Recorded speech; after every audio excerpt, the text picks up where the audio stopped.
हाथ जोड़ के मस्जिदों के 2-2 करोड़ के मीनार बनाने की बजाय कोशिश करो कि वो 2-2 करोड़ गरीबों पे खर्च करो और उनको मजबूत करो। अगर हमारी कौम 10 साल में मजबूत हो गई तो 2 नहीं बल्कि 10 करोड़ के मीनार हम बना सकेंगे।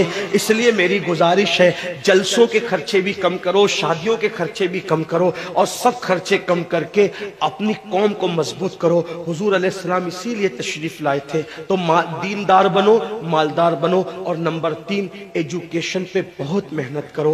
कोई भी जाहिल न रहे, कोई भी अनपढ़ न रहे। खूब खूब पढ़ाओ अपने बच्चों को। 10वीं 12वीं तक कभी मत रुकना, बल्कि अपने बच्चों को IAS बनाओ, IPS बनाओ, डॉक्टर बनाओ, इंजीनियर बनाओ। डॉक्टर भी BOMS वाला मत बनाओ, बल्कि MD और आला से आला डिग्री दिलाओ। अब आप कहेंगे मौलाना पैसे नहीं है। मैं आपसे कहता हूं, हर साल ईद पे नया कपड़ा न बनाना पड़े न बनाओ, धुले हुए कपड़ों पे ईद कर लो, लेकिन अपने बच्चों की तालीम पे खर्चा करो। इसी तरीके से किसी और जगह पर पैसे लगाने की बजाय 10 साल अगर इन 3 निकात पर आपने मेहनत कर दी, दीनदार बनो, मालदार बनो और एजुकेशन को आम करो। हर बंदे को पढ़ा लिखा बनाओ। आप कहेंगे मौलाना नौकरी नहीं मिलती। मैं कहता हूं, हम नौकरी के लिए नहीं पढ़ते, हम अच्छा इंसान बनने के लिए पढ़ते हैं। इसलिए कि पढ़े लिखे की तिजारत में अनपढ़ की तिजारत में फर्क है, पढ़े लिखे की गुफ्तगू में अनपढ़ की गुफ्तगू में फर्क है, पढ़े लिखे के उठने बैठने में अनपढ़ के उठने बैठने में फर्क है। देखो, आप ये नहीं कहता हूं कि आप सब अनपढ़ हो, लेकिन एक बात आपसे कहता हूं, महफिल में पढ़े लिखों का अंदाज और होता है, अनपढ़ लोगों का अंदाज और होता है। खाने में, पीने में, उठने में, बैठने में तालीम को आम करो। दुनिया भी पढ़ाओ, आखिरत भी पढ़ाओ। अपने बच्चों को इतना इल्म दो कि वो मुसलमान रहे, सच्चे मुसलमान रहे, और अपनी बच्चियों को भी इतना इल्म दो, सच्ची पक्की मुसलमान रहे। और स्कूल, कॉलेज, यूनिवर्सिटी में आला से आला तालीम दिलाओ। और याद रखना, गुर्बत का बहाना मत बनाओ।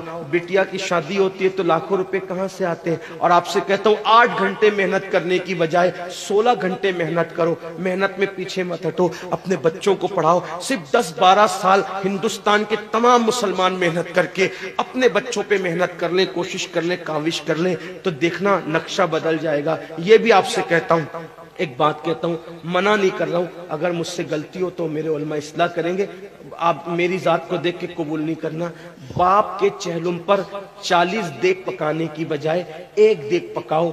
उन 40 देगों का खर्चा बचाकर किसी बच्चे की तालीम पर अपने बाप के इसाले सवाब के लिए खर्चा कर दो।